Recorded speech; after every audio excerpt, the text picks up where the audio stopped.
মানে আজকে এসেছি এমন না, গতকালকে এসেছি জিবি হসপিটালে, ILS-এ কালকেও এসেছি, আজকেও এসেছি, অন্যরাও আসছেন। আপনারা জানেন ইলেকশনের পর থেকে যারা কমিউনিস্ট রয়েছে, তীব্রমতা রয়েছে, প্রত্যেকটা জায়গায় মারধর করছে।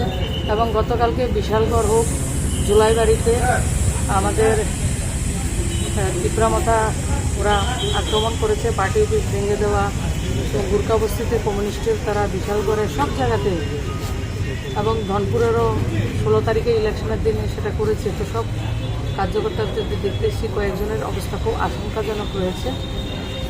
নির্বাচন উত্তর যে সন্ত্রাস যেটা কমিউনিস্টরা চিরাচরিততে করতেন, এবার নির্বাচনের পরে নিজেরা ক্ষমতা ছিলেন না, তারপরে সেটা ওনারা পুনরাবৃত্তি করেছেন। এবং গতকালকে বিশেষ করে মথার যারা রয়েছেন বিশালগড় থেকে যাওয়ার সময় বা জুলাইবাড়িতে, তেলিয়ামুড়াতে, বিভিন্ন জায়গায় যে গুলতি দিয়ে মানুষকে মেরেছে। বিশালগড়ের তো একজন পঙ্কজ, ওর চোখের মধ্যে যে মার্বেল ঢুকে গেছে, এটা একসাথে দেখলে আপনারা দেখবেন, পাজল সবগুলো ভেঙে দিয়েছে, চোখটা নষ্ট হয়ে গেছে। এখনও আপনারা দেখেছেন যে অমানবিকভাবে মানুষকে কীভাবে মারা যায়, যে আমাদের সরকার রিপিট করার পরেও এমন করছেন ওনারা। আমরা ইলেকশন কমিশনের সঙ্গে কথা বলেছি, ইলেকশন কমিশনের আন্ডারে রয়েছে সবটা।